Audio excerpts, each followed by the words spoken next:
Hello. It's hot. We're hopefully nearing the end of the summer heat spell down here in South Texas. We haven't had a traceable amount of rain pushing 2 months here on the farm and even our lease property, which is way more brittle than our home farm here. So what we're going to do is today I'm going to take you through a protein supplement that we make here at the farm. And I think protein is one of those words that gets thrown around a lot in agriculture, and especially in the calf operation and stocker industry. And I think it's not widely understood exactly what the protein does and is involved in the cow, other than just growing muscle.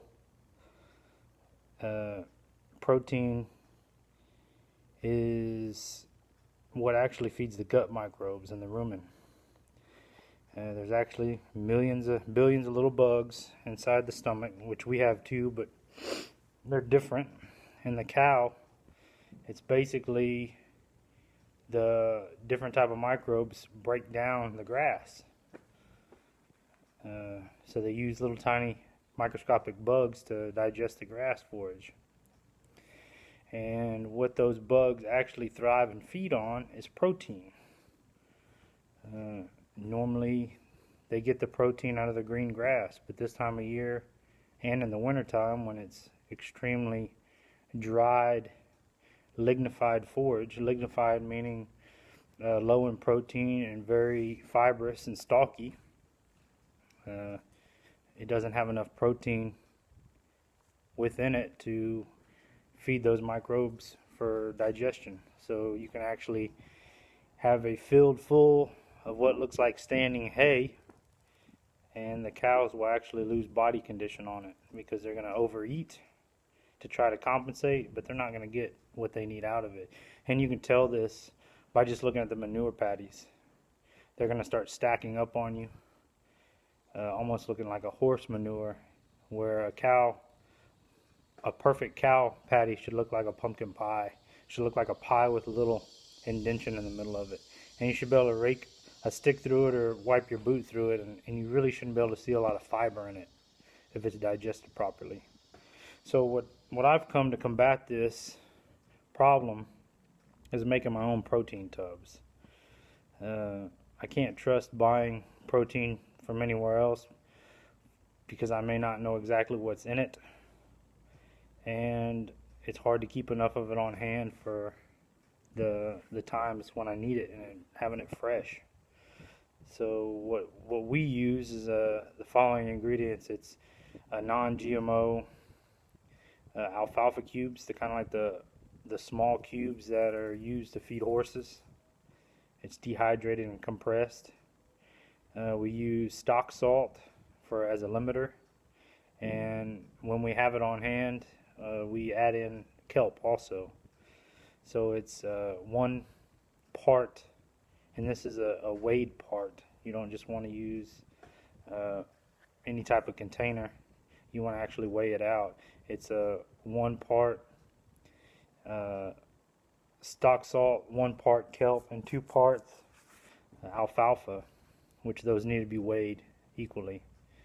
It doesn't matter what poundage you use, they just need to be proportioned the same way in those parts. In order for us to get the salt to stick to these dry cubes, we actually reconstitute these cubes, rehydrate them in water. And I know there's some of you out there that may be saying, oh, hey, I don't want to do that because what about mold?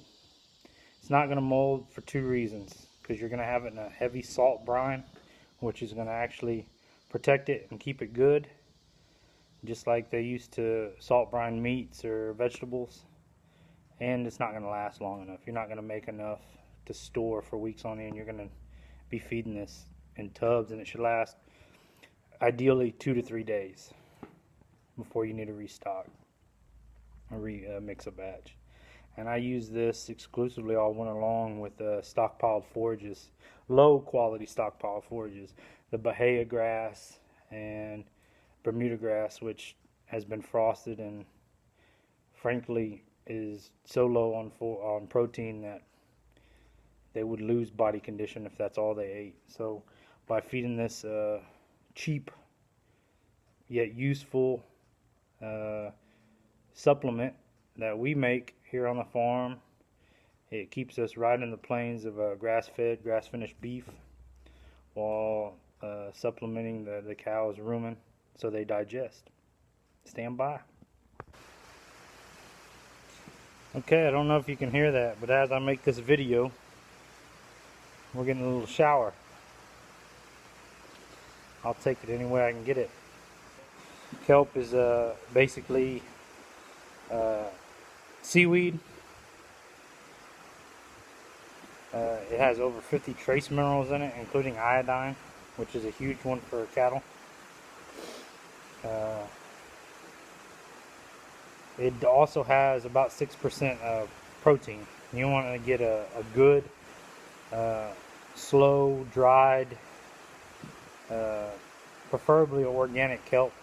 Doesn't have to be, but the better quality, the better utilization. And it's pretty expensive for a 60-pound bag. I believe it's $70.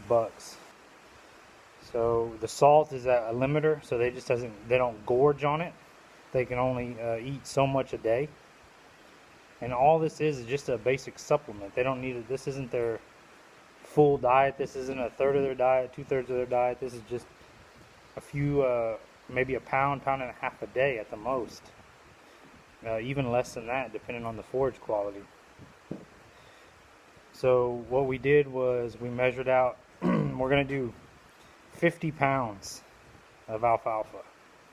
So what you're going to need is 25 pounds of salt, and if you're doing the kelp in there, you need 25 pounds of kelp. I'm doing 2 buckets, so it's going to be 25 pounds of alfalfa in each one of these tubs, 12.5 pounds of salt, 12.5 pounds of kelp. You want to put the salt and the kelp in and bring that level up with water to kind of make a brine. It helps mixing. It helps when the cubes are going to rehydrate if you already have that mixed up.